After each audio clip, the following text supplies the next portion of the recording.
Fan games are those type of games that you tend to play one time, maybe 2 times, but this fan game is something else. I'm talking about Sonic today, and usually Sonic games could be either cinematic masterpieces or absolute dog shit. There's a certain game that in its own right is the best Sonic fan project ever made, Sonic Robo Blast 2. To find out why this game is so goddamn good, and why the creators are still dedicated to this game for over 23 years ago, we need to review 1998's ongoing Sonic Robo Blast 2.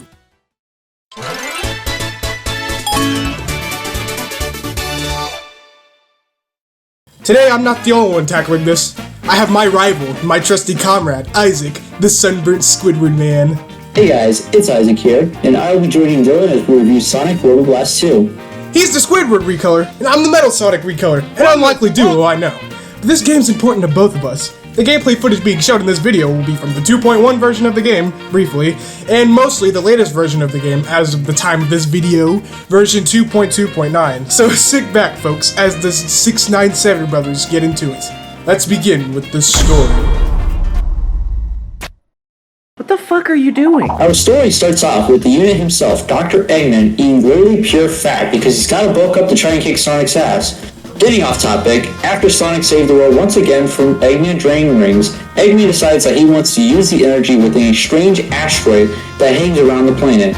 Eggman immediately wastes no time by inviting Sonic to a reunion party, because that's not suspicious at all. But in typical video game fashion, it's just a prank, bro, so why don't you shape up and ship out? Sonic then sees Green Flower Mountain disappear right in front of his very eyes, and so Sonic, Tails, and Knuckles go out to find some goddamn Chaos Emeralds. Yes, that's basically the plot of the game, but to be fair, it's based off of the classic era of the Sonic games, so it makes sense that it's this simple. And besides, it's a fan game, there's no need to be an asshole about criticizing the story or anything. The trio go to try and stop Dr. Eggman from conquering the world with this mysterious asteroid by finding the 7 Chaos Emeralds. There you go. This has always been the plot of the game ever since the beginning. Except way back in the day, Eggman shot down an entire city filled with people instead of just a mountain. The gameplay! This game plays primarily like the classic Sonic games from the 90s, except in 3D! As version 2.2.9, this game was made with the Doom Legacy engine, and it's been made with this engine for quite some time, if I do say so myself. Each character has an air action, as well as a secondary action to help platforming, and as well as maintaining speed. If nobody said anything, you wouldn't even be able to tell that this was made in Doom. That's how polished this game is. And honestly, it's quite amazing. It can be such a treat seeing the creative touch fans have just to create such Sonic gameplay out of this Doom engine. Spin dashing, for an example, is handled how it is in the classic games, having to stand in place in order to use it. And you roll while moving and pressing the spin button. It's not like the adventure games where you can just spam the span dash. Speaking of which, the cast of characters. I'll let you lead off, Isaac. Starting off with the sneaky little bastard of a hedgehog himself, Sonic. Our favorite hedgehog is all about speed, just like in every other Sonic game. He can blast through zones faster than anybody else, but he finds getting through the hazards the most difficult. Sonic's gifted with the ability of having a speed dot double jump to zoom forward with a huge burst of speed. Moving on to our next character is the clumsy dumbass Tails. Tails has the ability to fly, and it's easy, just keep tapping jump, you know? And he will just fly, but there is a catch. He will eventually get tired and will slow and sink down. Next up, we have the The Echidna, goddammit. The Echidna. Next up, we have the Echidna that is featured in dead memes, Knuckles. Knuckles is easily in the conversation for best character with his ability to glide and climb. As long as you're holding glide and going into a wall, you can climb the wall. Knuckles also has the ability to break walls without spin dashing, but he's also getting the worst jump in the game. Alright, and now for the unlockable characters. All of the unlockable characters have their own specific criteria for well-being unlocked, duh. First, I'll talk about Amy Rose, Rosie the Rascal, whatever the fuck you want to call her. Amy can't spin, so in order to get around, she uses her Pico Pico hammer in order to break walls that even Knuckles can break, as well as breaking cracked floors.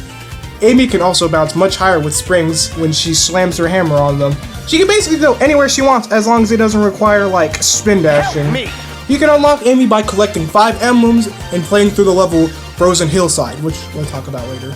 But these emblem things, yes, you can find them by either doing Time Attack, Knight's Mode, those are the special stages by the way, and simply exploring the levels and finding them. The next unlockable character is Fang the Sniper, Knack the Weasel, whatever the fuck you want to call him. You unlock him by completing Arid Canyon Zone Act 3, which is his boss fight, where he can be a real pain in the ass. Fang is probably the coolest character the devs could have put in, at least in my opinion, but he also can't spin. He makes up for that with his bounciness, being a living pogo stick.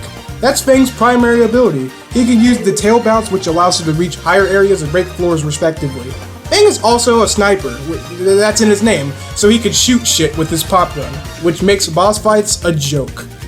Last but most certainly not least, we have the man, the myth, the machine, Metal Sonic. Metal Sonic is unlocked by beating the main story. He can spin just like the first three, and his main ability is just fucking hovering. It's as boring as it sounds.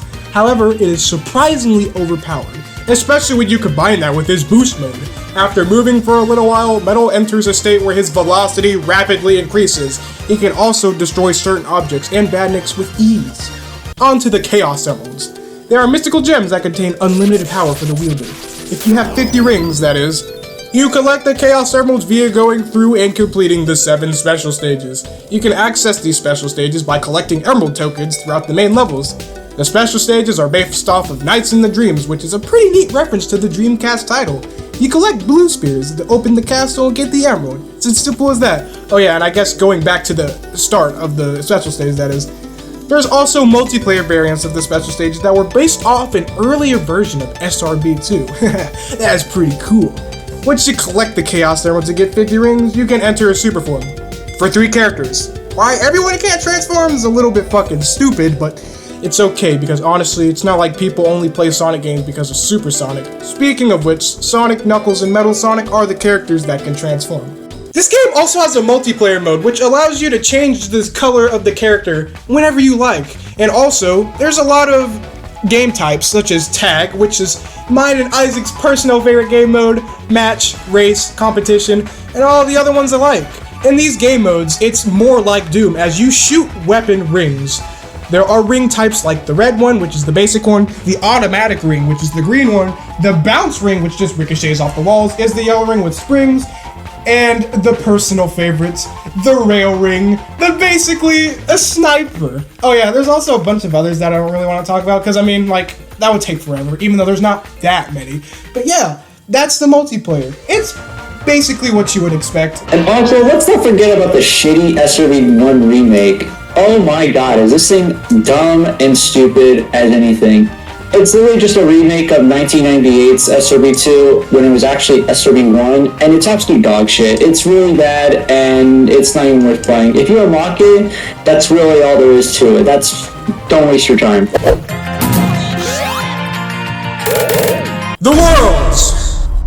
Alright, so the worlds, or levels in this case, can be considered fairly basic by Sonic standards for the most part. But I mean, hey, 3D classic Sonic game, that's what semi-classic Sonic fan wanted.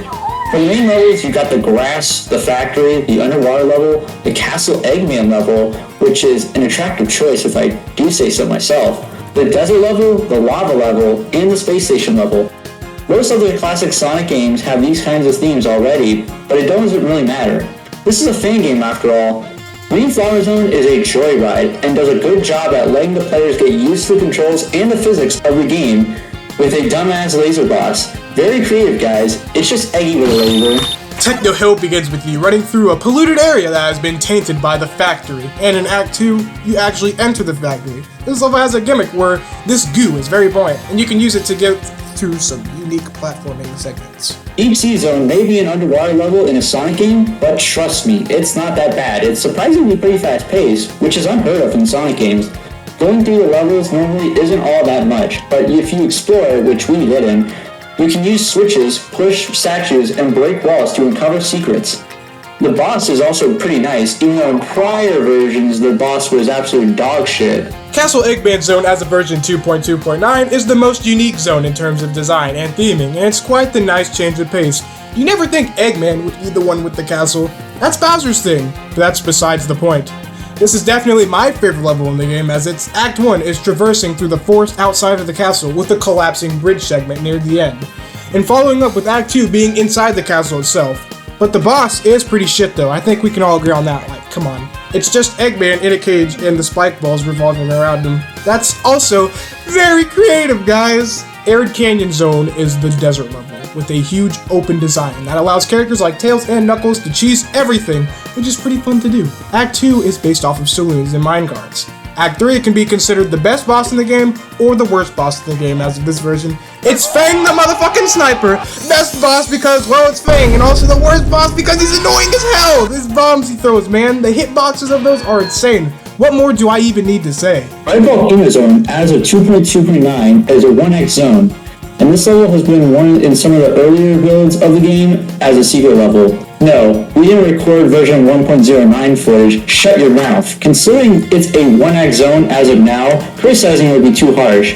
After all, it's a lava level. Nothing need to be said about that, other than the rolling gimmicks, and the goddamn... What the fuck? Pterodactyl. I didn't know it was pterodactyl enemies. Okay, shit. Other than the rolling ball gimmicks and the goddamn pterodactyl enemies that pierce your eardrums. Last but not least, Egg Rock. From its transition from 2.1 to 2.2, there hasn't been much changes in the level design, but I hear it's because a more developed build of the level is being made for a later version of the game. But even as is, it's pretty solid in my opinion. It's your classic Sonic spaceship level, throwing a lot of new gimmicks at the player, branching paths at the beginning of each act for some reason. Also, the cast can't breathe in space, but kind of annoying, I mean, who cares? Egg Rock Zone is at the end because it's followed up by a Metal Sonic race and boss fight. The boss's pinch phase is just him ricocheting off the walls, and it's just annoying. But enough about Metal Sonic. He may be our Lord and Savior, but he's not the point right now. The point is Black or Brock Eggman, the final boss. If you are unaware of this boss, he comes from the Sonic OVA as Metal Robotnik. He shoots missiles and has a flamethrower. He's also got an electric shield that you need to walk his dumbass into the fluid in order to get rid of it and wail on him. After enough hits and getting shot at, it's over. If Sonic and Co. leave the space station in the meteor and go back to Mobius, that is where the game concludes so far. This is Sonic Robo Blast 2. There's a couple of bonus levels such as Haunted Heights and Frozen Hillside Zone. You can again unlock these handful of bonus levels by collecting emblems. Oh yeah, there's also a Mario level too. I honestly don't know what's up with that. So, Sonic Robo Blast 2, a 3D Sonic fan game based off of the classics, and originated as one of the first Sonic fan games ever made back in 1998. Goddamn. Gone through some extreme revisions and changes since then it's evolving into what it is now. And don't even get us started on the mods. That's basically a treasure trove in there that we're not even going to dive into. But there you have it. The legendary Sonic fan game. I'm Dylan697. I'm Isaac697. Peace out. Alright, let's go play some Sonic Robo Blast 2 cards.